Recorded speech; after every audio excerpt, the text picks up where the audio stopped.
Selamat datang kembali lagi ke channel kami Paman Kripto. Jadi hari ini kita mau membahas mengenai ekonomi dunia ya. Jadi apa itu resesi dan juga bagaimana kita menanggapi resesi serta investasi terbaik di masa resesi versi Paman Kripto. Jadi langsung aja kita cek di website OJK sendiri nih ya, apa sih arti resesi itu ya. Jadi resesi itu adalah di mana kondisi ekonomi yang memburuk ya, sebuah negara itu punya kondisi ekonomi yang memburuk, yang indikatornya itu dilihat dari PDB yang negatif, pengangguran yang meningkat, dan juga pertumbuhan ekonomi real yang bernilai negatif selama 2 kuartal berturut-turut ya. Jadi kita itu kalau kita tahu ya dari COVID kemarin kan memang banyak orang itu kayak save money ya, lebih nggak mau spending, jadi PDB juga pasti turun kalau kita bisa cek juga, serta orang-orang itu pasti banyak yang PHK juga ya, karena memang kalau kita tahu di berita-berita kan memang banyak banget ya kayak berita-berita kayak perusahaan lagi bangkrut atau apa seperti itu. Nah, jadi indikator ini yang menyebabkan kita bisa tahu kita itu dalam resesi apa bukan. Nah, selain itu kita juga bisa melihat bahwa ini ya di BCA sendiri ya bahwa US dollar juga naik gila-gilaan ya, saya 15.200-an ya. Serta juga kayak kita lihat negara-negara lain kayak Euro, GBP dan Jepang ini turun banyak ya. Karena dulu kalau kalian tahu US dollar ini masih di bawahnya mereka ya, serta yen ini 110-an ya kalau kalian tahu. Nah, sedangkan euro sekarang sudah di bawahnya US dollar. Jadi US dollar naik tapi euronya malah turun. Oleh karena itu yang menyebabkan bahwa ekonomi di euro dan juga yang lain-lain itu lebih buruk daripada Amerika. Nah, itu kenapa bisa seperti itu? Karena memang kita nggak bisa dipungkiri, kita juga tahu bahwa Amerika itu salah satunya negara yang kita tuh pakai cadangan devisanya ya. Jadi mata uangnya kita pakai sebagai cadangan devisa. Artinya kita ini kalau mau bayar utang atau apa itu kan kebanyakan kalau impor kan pakai US dollar juga ya karena mata uang dunia yang kebanyakan. Cuman yang mau saya infokan adalah bahwa devisa itu artinya kalau kita itu mau dapat rupiah lebih atau mungkin gimana kita tuh US dollarnya kita jual untuk dapat rupiah seperti itu. Jadi cadangan devisa seluruh dunia itu pakai US dollar saat ini. Memang ada beberapa negara yang nggak mau ya, cuman kayaknya cuma Cina atau siapa ya, saya nggak terlalu ingat. Cuman yang jelas US dollar ini kuat karena dipegang oleh semua negara. Nah, kita lihat sendiri di DXY sendiri ini namanya kayak itu ya, dollar currency index ya. Jadi kita bisa lihat chartnya juga, ini juga tidak dingin kalau kalian main commodities atau forex ya. Jadi DXY ini naik gila-gilaan ya dari dulu ya. Kita lihat daily aja. Nah, ini dari terakhir COVID nih, 2021 nih, dia itu naik gila-gilaan ya. Kayak sampai 113 nih. Padahal dulu dia itu kayak di 104 nya udah tinggi ya. Dengan kita ini sampai 114 ya. Nah, ini ya yang aneh ya. Nah, Indonesia sebenarnya sudah cukup kuat ya. Karena kalau kita tahu sendiri, Fed rate sendiri itu harganya, harganya sampai interest rate-nya itu 3,25% ya. Jadi udah naik cukup banyak dan dia itu target kalau nggak salah di 4,2% sampai 2022 ini.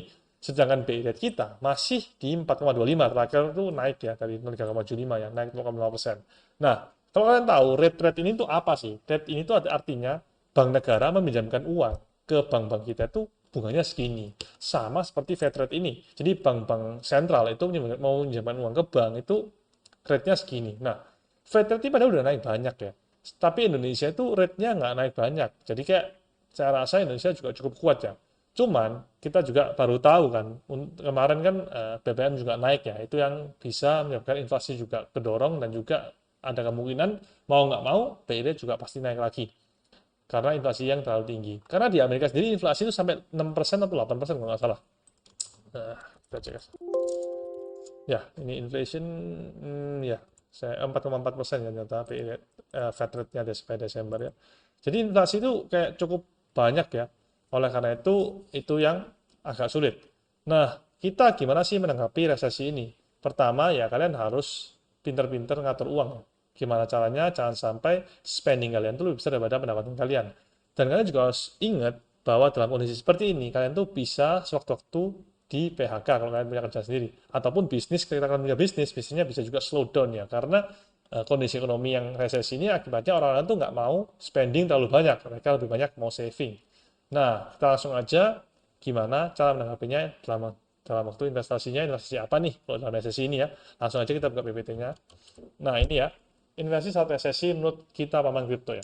Jadi, pertama kalian tuh harus tahu equity kalian. Jadi, modal kalian tuh berapa? Ada simpanan tuh berapa? Karena kalau simpanan kalian tuh nggak terlalu besar, itu juga bahaya. Karena kita tahu kan, kita tuh tahu bahwa investasi itu harus uang dingin. Jangan sampai kalian tuh menggunakan uang yang dipakai untuk hidup. Nah, jadi kalau modal kalian kecil, ya maksudnya modal ini adalah di mana kalian nih dananya kecil ya, sedikit nih. Nah, ini tuh saya rasa lebih baik deposito aja atau obligasi. Nah, kenapa? Karena misalnya nih kalian sebulan nih keluar untuk rumahnya itu 5 juta. Nah, kalau kalian punya 25 juta, artinya kalian cuma bisa hidup tuh 5 bulan. Yang artinya sebenarnya investasi itu bukan sebuah opsi lagi. Karena kita tuh harus menjagakan uang itu minimal sekitar 6 sampai 12 bulan ya untuk dana cadangan. Jadi kalau modal kalian segitu, saya rasa mendingan kalian deposito aja. Jadi paling enggak itu deposito kan bisa dicairkan suatu waktu. Yang kalian tuh nggak kena penalti, tapi kalian nggak dapat bunga, cuma gitu aja. Jadi masukin deposito, waktu itu butuh bisa dicairkan ya. Cuman kalau obligasi ini lebih susah ya, makanya kalau obligasi ini kecil aja, karena obligasi ini bisa mulainya kecil juga kok, karena kan dia itu retail. Jadi ada obligasi retail negara, itu kecil modal pertamanya. Bisa sejuta kalau nggak salah seingat saya, jadi nggak tahu harus besar. Lanjut aja. Kalau kalian punya modal simpanan yang cukup besar, 25 juta, nah ini baru kalian bisa melirik mata uang asing, atau mungkin saham, atau mungkin kripto. Kenapa? Karena kalau pas resesi, itu pasti harganya diskon gila-gilaan ya. Pasti harganya gila, murah banget, asal kalian siap tahan untuk jangka waktu yang lama. Seperti itu. Dan ini pun tetap harus dibagi ya, tetap kan harus masukkan deposito, obligasi juga, tidak hanya saham kripto dan mata uang asing aja. Oke.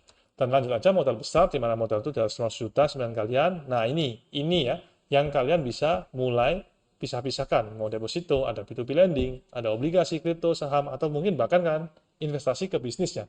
Kenapa saya masukkan bisnis di sini? Karena saat resesi itu banyak bisnis yang pasti butuh suntikan dana, yang artinya kalian itu bisa masuk untuk investasi di sana dan juga sekalian mengatur dan mengelola bisnis tersebut. Nah, banyak bisnis-bisnis juga yang sangat berprospek ya. Jadi dalam resesi ini tidak semua bisnis itu bisa survive pastinya. Tapi pasti banyak sektor juga yang masih baru dan juga masih tiba-tiba butuh dana nih karena mereka tidak bisa mengatur keuangan dengan baik. Jadi di sini ya.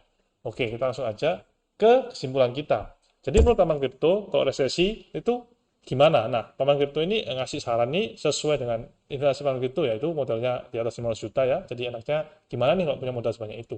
Jadi ini menurut Taman Kripto. Jadi pertama adalah kita masuk paling besar di cryptocurrency pastinya. Karena kita percaya bahwa harga cryptocurrency ini pasti down gila-gilaan kalau pas resesi ya. Dan juga itu menjadikan sebuah peluang bagi kita untuk mendapatkan return yang sangat signifikan ya. Kenapa Paman berani untuk masuk ke cryptocurrency cukup banyak? Karena memang kita percaya bahwa cryptocurrency itu di masa depan pasti dipakai ya, sebagai store of value ataupun sebagai alat pembayaran. Tinggal kita harus pintar-pintar milih cryptocurrency yang mana. Nah, kenapa di sini kita ngomong cryptocurrency? Karena saya tidak menyarankan untuk membeli satu cryptocurrency saja seperti kita ya. Jadi tetap harus diversifikasi aja nih. Jadi beli Bitcoin, beli Ethereum, atau mungkin Cardano, dan lain-lainnya. Supaya kalian tuh lebih aman. Saya rasa sih top 10 coin sudah oke ya di sini. Yang kedua, kita tetap juga harus punya deposito 11%. Juga ada saham sedikit, tidak apa-apa. Kita juga harus masuk saham ya. Anggapannya, kenapa? Karena saham itu juga sebagai kepemilikan sebuah perusahaan ya. Karena saya rasa di dalam saham juga ada peluangnya pada saat resesi itu ya. Yang keempat adalah obligasi. Nah, kenapa kok masuk obligasi ini juga kecil? Karena Paman ini nggak suka kayak investasi terlalu panjang. Karena kan kita sudah punya risiko yang cukup besar di cryptocurrency dan saham ya. Itu harus panjang banget kan holdnya. Ngapain kita tambah lagi di obligasi yang begitu yang panjang juga? Karena biasanya obligasi itu 5 tahunan ya. Atau 3 tahunan juga. Nah, itu oleh karena itu obligasi di sini pun harus milih yang dari negara aja yang lebih aman. Meskipun returnnya kecil, tidak ada masalah. Jangan obligasi perusahaannya. Seperti itu. Dan yang keempat adalah bisnis ya.